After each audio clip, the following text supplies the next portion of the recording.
Good morning, Metalheads here, and welcome to a new episode of the Metal Meltdown, and today we are looking at the latest album from Despised Icon entitled Purgatory!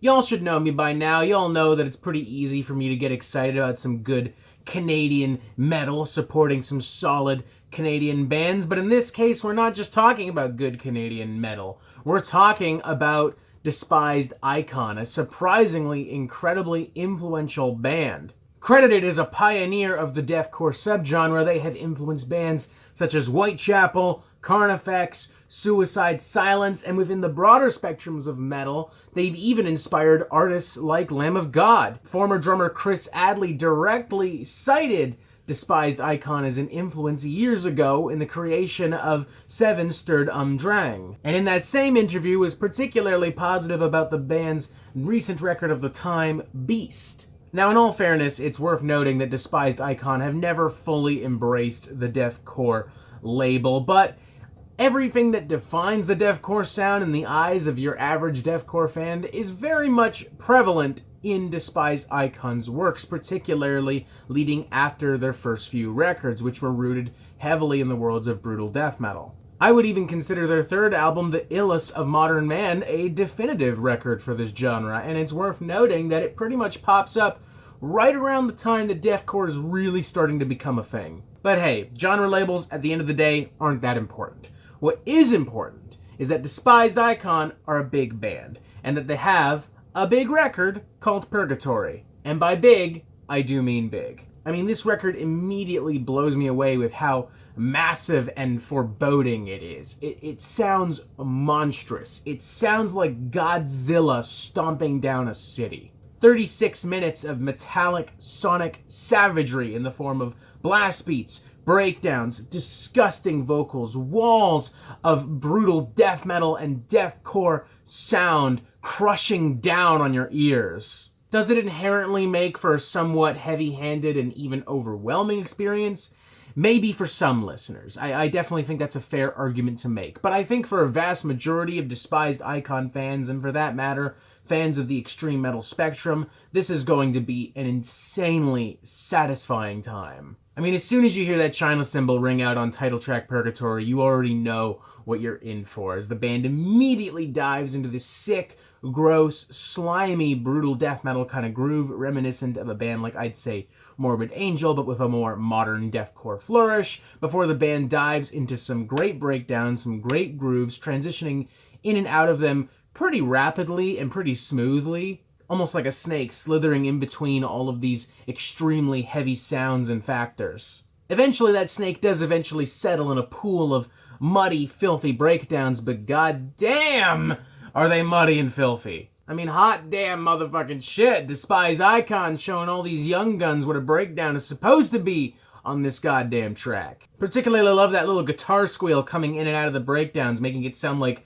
that aforementioned snake is like somehow stuck in some kind of trap, begging for help. It's just this vicious little moment. Following tracks Lightspeed and Slow Burning, though, is really where you start to hear some of the deathcore flavors embedded into the mix, particularly with the palm mute riffing in the latter track. But that brutal death metal element remains in the forefront of the sound, making for some incredibly devastating material that, to quote Metal Injection directly, rivals some of the heaviest works of Cryptopsy and Anal Nathrak. Not sure I agree with that Anal Nathrak comparison, but Cryptopsy, I can definitely fucking picture that. The former track Lightspeed even digs so far into the deathcore roots that there's a moment where they start screaming, "Here we go!" as if you're at Warped Tour about to launch into a wall of death. It's kinda corny and hokey, but you know what?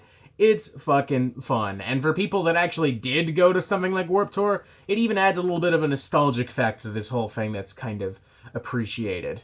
Gotta say, one of my favorite tracks on this whole thing is maybe Snake in the Grass, though. I just love how dirty it starts on these incredibly slow, churning grooves, and eventually striking with huge walls of blast beats and winding guitars. If anyone remembers the movie Anaconda, this song is kind of like the sonic equivalent to being attacked by that fucking snake. The rest of the album is incredibly enjoyable for me here, but I'd be lying if I didn't think that there was a little bit of fatigue after this point, as the band isn't exactly introducing a lot of new elements into the sound, and couple that with the fact that it opens on an inherently somewhat overwhelming and punishing note, it just becomes a little difficult to really stick with it. Which isn't to say there isn't still some really enjoyable stuff. The closing track, Deadweight, is fantastic, and I also really like the Black Dahlia Murder-esque flair of Visdanges, which I'm definitely not pronouncing correctly, but whatever, fuck it.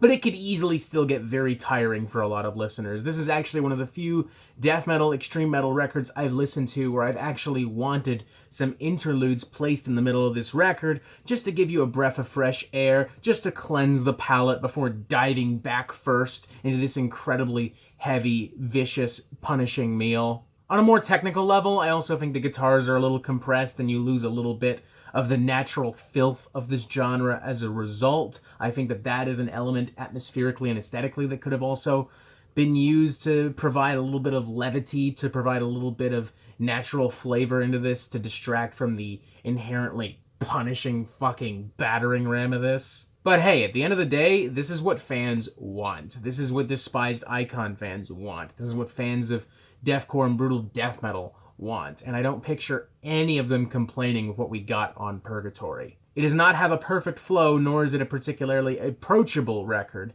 but it is undeniably the band's heaviest and most sonically brutal album to date, and that's what they want. So with that in mind, I would probably give this maybe not the most enthusiastic 3.5 out of 5, but a 3.5 out of 5 nonetheless. While I did highly enjoy this record, again, I did find myself becoming a little bit tired of this thing as we began to dive into the album's second half. For that reason, it would be very difficult for me to recommend this to newer listeners. It would be very difficult for me to recommend this to anyone who isn't super well associated with the worlds of underground metal and extreme death metal and brutal death metal. But as I said before, this album also wasn't really made for those kinds of people. Despised Icon know exactly who they're playing for. A Despised Icon know exactly who's buying these records, who's buying the t-shirts, and who's showing up at the shows, and they are somewhat catering to them. And that's totally fine and cool. Not saying you can't. In fact, you'd arguably be somewhat stupid for not doing that.